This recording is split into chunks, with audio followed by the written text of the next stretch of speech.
ಈಗಾಗಲೇ ಮೇಷದಿಂದ ಕನ್ಯಾವರೆಗೂ 6 ರಾಶಿಯ ಫಲಾಫಲ ಇಡೀ ವಾರ ಹೇಗಿರುತ್ತೆ ಅನ್ನೋದನ್ನ ನೋಡಿದ್ವಿ. ಈಗ ಮುಂದಿನ ರಾಶಿಯ ಫಲಾಫಲ ನೋಡ್ತಾ ಹೋಗೋಣ. ಶಾಸ್ತ್ರಿಗಳೇ, ಮುಂದಿನ 3 ರಾಶಿಯ ಬಗ್ಗೆ ತಿಳಿಸ್ಕೊಳ್ಳೋಣ. ತುಲಾದಿಂದ ಧನಸ್ಸುವರೆಗೆ ಹೇಗಿದೆ ನೋಡ್ತಾ ಹೋಗೋಣ. ತುಲಾ ರಾಶಿಯವರಿಗೆ ವಾರದ ಆದಿಯಲ್ಲಿ ನೋಡಿ, ವೃತ್ತಿಯಲ್ಲಿ ಚಂದ್ರನ ಬಲ ಚೆನ್ನಾಗಿರೋದ್ರಿಂದ ವೃತ್ತಿಯಲ್ಲಿ ಏನು ತೊಡಕಿರಲ್ಲ, ಅನುಕೂಲಗಳಾಗುತ್ತೆ, ಬುದ್ಧಿ ಬಲದಿಂದ ಕಾರ್ಯ ಸಾಧನೆ ಆಗುತ್ತೆ. ಹಾಗಂತ ತೊಡಕಿಲ್ಲ ಅಂತಲೂ ಅಲ್ಲ, ಸ್ವಲ್ಪ ಮಟ್ಟಿಗೆ ಮನಸ್ತಾಪಗಳು ಬರ್ತದೆ. ತುಲಾ ರಾಶಿಯವರಿಗೆ ವಾರದ ಆದಿಯಲ್ಲಿ ದಾಂಪತ್ಯದಲ್ಲಿ ಸ್ನೇಹ, ಪ್ರೀತಿ, ಪ್ರೇಮ ಇಂಥ ವಿಚಾರಗಳಲ್ಲಿ, ವ್ಯವಹಾರಗಳಲ್ಲಿ ಗುರುತರವಾದ ಜವಾಬ್ದಾರಿ ವಹಿಸಿದರೆ ಅದರಿಂದ ನೀವು ನಿಭಾಯಿಸೋಕ್ಕಾಗದೆ ಹಿಂದೆ ಬಂದುಬಿಡ್ತೀರ ಅಥವಾ ತೊಡಕು ಏರ್ಪಾಡಾಗ್ತಕ್ಕಂಥ ಸಾಧ್ಯತೆ ವಾರದ ಆದಿಯಲ್ಲಿ ಇಂಥದ್ದೊಂದು ಲಕ್ಷಣ. ವಾರ ಮಧ್ಯದಲ್ಲಿ ಗಮನಿಸ್ಕೊಂಡ್ರೆ ನೋಡಿ, ರಾಷ್ಟ್ರಾಧಿಪತಿಯ ಪರಿವರ್ತನೆ ಇದೆ. ಸ್ವಲ್ಪ ತೊಡಕು, ವಿರೋಧಗಳು ಉಂಟಾಗ್ತಕ್ಕಂಥ ಸಾಧ್ಯತೆ, ಧೈರ್ಯ ಸಾಹಸಕ್ಕೆ ಕುಂದು ಬರತಕ್ಕಂಥದ್ದು, ಹಿಂಜರಿಕೆ ಅಂತೀವಲ್ಲ, ಭಯ, ಇಂಥದ್ದು ಒಂದು ವಾತಾವರಣ ಸೂಚಿಸ್ತಾ ಇದೆ. ಚಂದ್ರ ಕರ್ಮಾಧಿಪತಿ ರಾಹು ಜೊತೆಗೆ ಇದ್ದಾಗ ವಾರದ ಮಧ್ಯದಲ್ಲಿ ನಾನು ಹೇಳ್ತಾ ಇರ್ತಕ್ಕಂಥದ್ದು ಸ್ವಲ್ಪ ಮಟ್ಟಿಗೆ ತೊಡಕುಗಳು ಏರ್ಪಾಡಾಗುತ್ತೆ. ಆದರೆ ಗುರುವಾರದಿಂದ ನಿಮಗೆ ಸ್ವಲ್ಪ ಸಹಾಯ ಉಂಟಾಗುತ್ತೆ. ವ್ಯಾಪಾರದಲ್ಲಿ ಹೆಚ್ಚಿನ ಅನುಕೂಲ ಆಗಬಹುದು, ವೃತ್ತಿಯಲ್ಲಿ ಹೆಚ್ಚಿನ ಏಳಿಗೆ ಕಾಣಲಿಕ್ಕೆ ಅವಕಾಶಗಳಾಗಬಹುದು.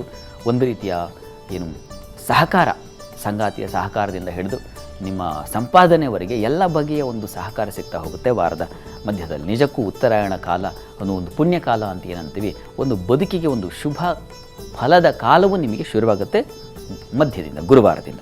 ಇನ್ನು ಶುಕ್ರವಾರ ಶನಿವಾರದ ಮಟ್ಟಿಗೆ ಖಂಡಿತ ಚೆನ್ನಾಗಿದೆ. ನಿಮ್ಮ ವೃತ್ತಿಯಲ್ಲಿ, ಕೆಲಸಗಳಲ್ಲಿ, ನಿಮ್ಮ ವ್ಯವಹಾರಗಳಲ್ಲಿ ಇಲ್ಲೆಲ್ಲ ತುಂಬ ಏಳಿಗೆ ಕಾಣಲಿಕ್ಕೆ ಅವಕಾಶ ಖಂಡಿತ ಇದೆ. ವಾರದ ಆದಿಯಲ್ಲಿ ಏನಿತ್ತು ಮನಸ್ತಾಪಗಳು, ಅದು ವಾರದ ಅಂತ್ಯದ ಮಟ್ಟಿಗೆ ಕಳೆದು ಎಲ್ಲ ಸುಸೂತ್ರವಾಗುತ್ತೆ. ಅಂದರೆ ಸಮಾಧಾನ ಸಿದ್ಧಿಯಾಗುತ್ತೆ, ಅದು ಬಹಳ ಮುಖ್ಯವಾಗಿ ಬೇಕಾಗಿರ್ತಕ್ಕಂಥದ್ದು. ಆದರೆ ಪ್ರಯಾಣದಲ್ಲಿ ಸ್ವಲ್ಪ ಎಚ್ಚರಿಕೆ ಬೇಕು ವಾರದ ಕೊನೆಯಲ್ಲಿ. ವನದುರ್ಗೆಯ ದರ್ಶನ ಮಾಡ್ತಕ್ಕಂಥದ್ದು ತುಂಬ ಒಳ್ಳೆಯದು. ನಮ್ಮ ವನದುರ್ಗೆಯ ದರ್ಶನ ಅಂತಂದರೆ ನಾವು ಘಟ್ಟದ ಕೆಳಗೆ ಇಳಿಯಬೇಕು, ಸಾಧ್ಯವಾದ ಒಂದು ಪ್ರವಾಸ ಮಾಡಿ. ಮಾಘ ಮಾಸ ಬೇರೆ ಅಲ್ವಾ, ಇನ್ನು ಮಾಘ ಮಾಸ ಶುರುವಾಗ ಸಂದರ್ಭದಲ್ಲಿ ಮಾಘಸ್ನಾನ ಇತ್ಯಾದಿಗಳನ್ನು ಮಾಡ್ಕೊಳ್ಬೇಕು. ಹೀಗಾಗಿ ಮುಂದಿನ ಒಂದು ಮಾಸದಲ್ಲಿ ನೀವು ಮುಂದಿನ ಫೆಬ್ರವರಿ ತಿಂಗಳಲ್ಲಿ ನೀವು ಪ್ರಯತ್ನವನ್ನು ಮಾಡಬಹುದು ಮಾಘ ಮಾಸಕ್ಕೆ. ಅಂತೂ ಈ ವಾರ ವನದುರ್ಗಾ ದರ್ಶನ ತುಂಬ ಸಹಾಯವಾಗುತ್ತೆ.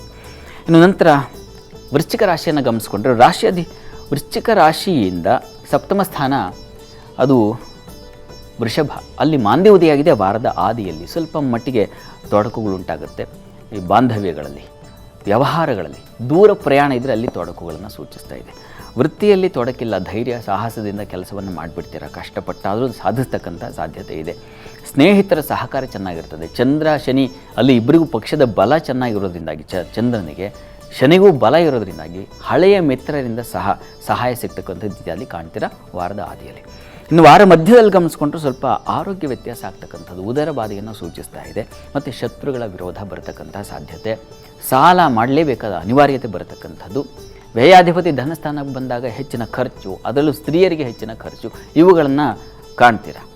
ಉತ್ತರಾಯಣ ಹೇಗಿದೆಯಪ್ಪ ಅಂತಂದರೆ ನಿಮ್ಮ ಪಾಲಿಗೆ ಹೆಚ್ಚಿನ ವ್ಯಯವನ್ನು ಸೂಚಿಸ್ತಾ ಇದೆ. ಹೀಗಾಗಿ ಎಚ್ಚರಿಕೆ ಬೇಕು, ಗಮನ ಹರಿಸಿ ಯಾವುದು ಬೇಕು ಯಾವುದು ಬೇಡ ಇವುಗಳ ಬಗ್ಗೆ. ಇನ್ನು ವಾರಾಂತ್ಯದಲ್ಲಿ ಗಮನಿಸ್ಕೊಂಡ್ರೆ ವೃಶ್ಚಿಕ ರಾಶಿಯವರಿಗೆ ಧೈರ್ಯದಿಂದ ದುರ್ಗಮವಾದದ್ದನ್ನು ಸಾಧಿಸ್ತೀರಾ, ಶತ್ರುಗಳು ದೂರ ಆಗ್ತಾರೆ, ಸಾಲ ಬಾಧೆ ನಿವಾರಣೆ ಆಗ್ತಕ್ಕಂಥ ಸಾಧ್ಯತೆ ಇವುಗಳನ್ನೆಲ್ಲ ಕಾಣ್ತೀರಾ. ನೀವು ವಾರಾಂತ್ಯದಲ್ಲಿ ಸ್ವಲ್ಪ ಮಟ್ಟಿಗೆ ಚೇತರಿಕೆ ಆಗ್ತಾ ಹೋಗುತ್ತೆ. ಸ್ವಲ್ಪ ಗಂಟಲ ಬಾಧೆ, ಸಹೋದರರು, ಸೇವಕರು ಇಂಥ ವಿಚಾರಗಳಲ್ಲಿ ಅಚಾನಕ್ಕಾಗಿ ಬಂದುಬಿಡ್ತಕ್ಕಂಥ ಒಂದು ತೊಡಕುಗಳು ಇವುಗಳನ್ನು ಎದುರಿಸಬೇಕಾಗುತ್ತೆ. ಹೀಗಾಗಿ ಸುಬ್ರಹ್ಮಣ್ಯ ಸ್ವಾಮಿಗೆ ಒಂದು ವಸ್ತ್ರ ಸಮರ್ಪಣೆ ಮಾಡಿದ್ರೆ, ಹೇಗೂ ತುಳುವ ಷಷ್ಠಿ ಅಲ್ವಾ, ಈ ವಾರದಲ್ಲಿ ನಾವು ಸುಬ್ರಹ್ಮಣ್ಯನ ಆರಾಧನೆಗೆ ಷಷ್ಠಿ ಅದನ್ನು ಕಾಣುತ್ತೀವಿ. ಆ ದಿವಸ ತಪ್ಪದೆ ಸುಬ್ರಹ್ಮಣ್ಯ ಸನ್ನಿಧಾನಕ್ಕೆ ಹೋಗಿ ಒಂದು ಪ್ರಾರ್ಥನೆಯನ್ನು ಸಲ್ಲಿಸಿ ಬನ್ನಿ, ವಸ್ತ್ರದಾನವನ್ನಾದರೂ ಮಾಡಿ, ಅನುಕೂಲ ಆಗುತ್ತೆ. ಇನ್ನು ಧನುಸ್ಸು ರಾಶಿಯನ್ನು ಗಮನಿಸ್ಕೊಂಡ್ರೆ, ಧನುಸ್ಸು ರಾಶಿಯವರಿಗೆ ವಾರದ ಆದಿಯಲ್ಲಿ ವೃತ್ತಿಯ ಅಧಿಪತಿಯನ್ನು ಗಮನಿಸ್ಕೊಂಡ್ರೆ ಶತ್ರುಗಳ ಕಾಟ ಶುರುವಾಗುತ್ತೆ ನಿಮಗೆ. ಅಲ್ಲಿ ಕುಜನೂ ಇದ್ದಾನೆ, ಹೀಗಾಗಿ ಯಾರು ಅಂತ ಕಂಡುಹಿಡಿಯೋದು ಕಷ್ಟ, ಯಾರು ನನ್ನ ಶತ್ರು ಗೊತ್ತಾಗೋದೇ ಇಲ್ಲ, ಹಾಗಾಗುತ್ತೆ. ಇನ್ನು ಚಂದ್ರ ತೃತೀಯದಲ್ಲಿರ್ತಕ್ಕಂಥ ಸಹೋದರ ಸಹಕಾರ ಇತ್ಯಾದಿ ಕಾಣಲಿಕ್ಕೆ ಅವಕಾಶ ಇದೆ. ಅವರ ಆರೋಗ್ಯದಲ್ಲಿ ಸ್ವಲ್ಪ ವ್ಯತ್ಯಾಸ ಆಗಬಹುದು, ಸಹೋದರ ನೀವೇ ಕರ್ಕೊಂಡು ಹೋಗಬೇಕಾಗುತ್ತೆ ಹಾಸ್ಪಿಟ್ಲ್ಗಳಿಗೆ, ಅಂಥದ್ದೊಂದು ಸಂದರ್ಭ ಎದುರಾಗುತ್ತೆ. ಇನ್ನು ಸಾಲ ಬಾಧೆ ಸೂಚಿಸ್ತಾ ಇದೆ ವಾರದ ಆದಿಯಲ್ಲಿ, ಹುಷಾರಾಗಿರಿ. ಹಬ್ಬ ಮಾಡಬೇಕು ಅಂತಂದರೆ ಸಾಲ ಮಾಡಿ ಏನು ಮಾಡಬೇಕಾಗಿಲ್ಲ, ಇರ್ತಕ್ಕಂಥದ್ರಲ್ಲೇ ಒಂದು ಸರಳವಾಗಿ ಆಚರಣೆ ಮಾಡಿದ್ರೆ ಆಗುತ್ತೆ. ಇನ್ನು ಸ್ವಲ್ಪ ಮಟ್ಟಿಗೆ ಬೌದ್ಧಿಕ ಶೂನ್ಯತೆ ಅಂತೀವಲ್ಲ, ಆಲೋಚನಾ ಶಕ್ತಿ ಕಳ್ಕೊಂಡು ಬಿಡ್ತೀರಾ ಮಂಗಳವಾರದ ಮಟ್ಟಿಗೆ. ಹೀಗಾಗಿ ಸ್ವಲ್ಪ ಹಿರಿಯರ ಸಲಹೆ ತಗೊಳ್ಳೋದು ಬಹಳ ಒಳ್ಳೆಯದು. ಇನ್ನು ವಾರ ಮಧ್ಯದಲ್ಲಿ ಗಮನಿಸ್ಕೊಂಡ್ರೆ ಯಥಾ ಪ್ರಕಾರ ಆರೋಗ್ಯದಲ್ಲಿ ವ್ಯತ್ಯಾಸ, ಸ್ವಲ್ಪ ಮಟ್ಟಿಗೆ ಹೃದ್ರೋಗ ಅಂತೀವಲ್ಲ, ಹೃದಯ ಬಾಧೆಗಳನ್ನು ಸೂಚಿಸ್ತಾ ಇದೆ. ಸ್ನೇಹಿತರಲ್ಲಿ, ಬಂಧುಗಳಲ್ಲಿ ವ್ಯತ್ಯಾಸ, ನೀರಿನ ಸಮೀಪದಲ್ಲಿ ವಾಸ ಮಾಡ್ತಾ ಇರ್ತಕ್ಕಂಥವ್ರು ಅವರು ಸ್ವಲ್ಪ ಹುಷಾರಾಗಿರಬೇಕು ವಾರ ಮಧ್ಯದಲ್ಲಿ ಅನ್ನೋದನ್ನು ಸೂಚಿಸ್ತಾ ಇದೆ. ಪ್ರಯಾಣದಲ್ಲಿ ತೊಂದರೆ ಅನ್ನೋದು, ಯಾಕಂದರೆ ವಾಹನ ಸ್ಥಾನ ಅದು, ಆಕ್ಸಿಡೆಂಟ್ಸೋ ಮತ್ತೊಂದೋ ಭೀಕರ ಅಪಘಾತವೋ ಬಿದ್ದುಬಿಡ್ತಕ್ಕಂಥದ್ದು ಈ ಥರದ್ದೆಲ್ಲ ಇದೆ. ವಾರ ಮಧ್ಯದಲ್ಲಿ ಎಚ್ಚರಿಕೆಯಿಂದ ಇರಬೇಕು. ಇನ್ನು ವಾರಾಂತ್ಯದಲ್ಲಿ ಗಮನಿಸ್ಕೊಂಡ್ರೆ ನಿಮಗೆ ತುಂಬ ಚೆನ್ನಾಗಿದೆ. ವಾರದ ಆದಿಯಲ್ಲಿ ಏನು ಕಿರಿಕಿರಿ ಹೇಳಿದೆ ನಾನು ಇಷ್ಟೊತ್ತು, ಏನಪ್ಪ ಇದು ಪ್ರಾರಂಭದಲ್ಲೇ ಹೀಗಾಗ್ಬಿಟ್ರೆ ಕಥೆ ಏನು ಅಂತ. ವಾರಾಂತ್ಯದಲ್ಲಿ ಶುಕ್ರವಾರ ಶನಿವಾರದ ಮಟ್ಟಿಗೆ ರಾಮಾಯಣ ಪ್ರತಿಷ್ಠಾಪನೆಯ ಸಂದರ್ಭಕ್ಕೆ ಚಾಲನೆ ಕೊಡುವಷ್ಟು ಹೊತ್ತಿಗೆ ನಿಮಗೆ ಒಳ್ಳೆ ಶುಭ ಕಾಲ ಪ್ರಾರಂಭವಾಗುತ್ತೆ. ಬುದ್ಧಿಬಲ ಚುರುಕಾಗುತ್ತೆ, ಮಕ್ಕಳ ಸಹಾಯ ಸಿಗ್ತಾ ಹೋಗುತ್ತೆ, ವೃತ್ತಿಯಲ್ಲೂ ಹೆಚ್ಚಿನ ಅನುಕೂಲ ಕಾಣ್ತಕ್ಕಂಥದ್ದು ಇತ್ಯಾದೆಲ್ಲ ಕಾಣ್ತೀರ. ಆಹಾರದಲ್ಲಿ ಸ್ವಲ್ಪ ವ್ಯತ್ಯಾಸ ಆಗಬಹುದು, ಹುಷಾರಾಗಿರಿ. ನೋಡಿ, ಶ್ರೀರಾಮ ಮಂದಿರದಲ್ಲಿ ಪುಷ್ಪಾರ್ಚನೆ ಮಾಡಿಸಿ, ಅದು ನಿಮ್ಮ ನಿಜಕ್ಕೂ ಉತ್ತರಾಯಣ ಕಾಲ ಒಂದು ಶುಭ ಮಂಗಳ ಫಲವನ್ನು ನಿಮಗೆ ತೋರಿಸುತ್ತೆ, ಹಾದಿ ಮಾಡಿಕೊಡುತ್ತೆ. ಇದು ಧನಸ್ಸು ರಾಶಿವರೆಗಿನ ಫಲ. ಸರಿ ಶಾಸ್ತ್ರಿಗಳೇ, ಇನ್ನುಳಿದ ಕೊನೆಯ ರಾಶಿ 3 ಉಳಿಯುತ್ತೆ. ಸೊ ಅದನ್ನು ಮುಂದಿನ ಹಂತದಲ್ಲಿ ತಿಳ್ಕೊಳ್ತೀನಿ. ಈಗ ಕಾಲರ್ಸ್ ಕೂಡ ರೆಡಿ ಇದ್ದಾರೆ. ತುಮಕೂರಿನಿಂದ ಹಿಮಬಿಂದು ಅವರು ಕರೆ ಮಾಡಿದ್ದಾರೆ. ನಮಸ್ಕಾರ ಹಿಮಬಿಂದು ಅವರೇ. ಹಿಮಬಿಂದು ಅವರೇ, ನನ್ನ ಧ್ವನಿ ಕೇಳಿಸ್ತಾ ಇದೆಯಾ?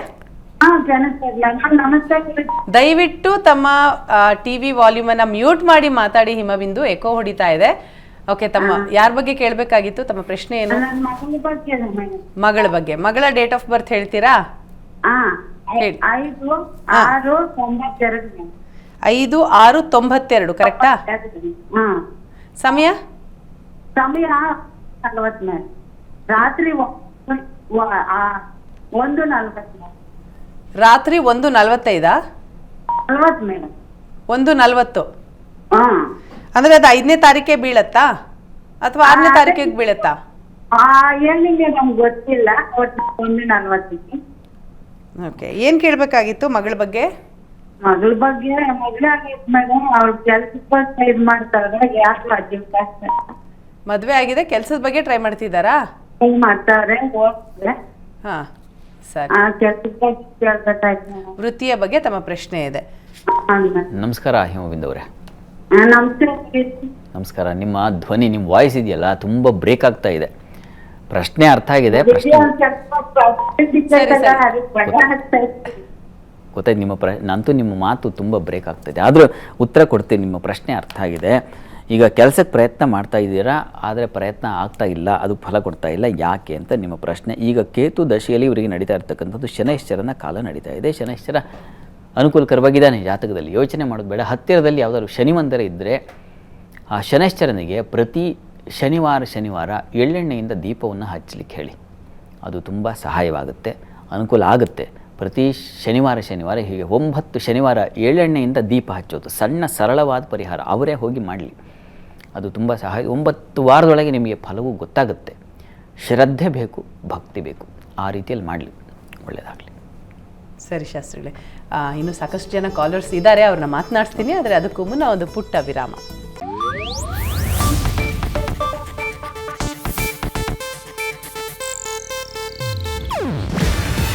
ಇದು ಏಷ್ಯಾನೆಟ್ ನ್ಯೂಸ್ ನೆಟ್ವರ್ಕ್ ಪ್ರಸ್ತುತಿ. ನೀವು ನೋಡ್ತಿದ್ದೀರಾ ಏಷ್ಯಾನೆಟ್ ಸುವರ್ಣ ನ್ಯೂಸ್.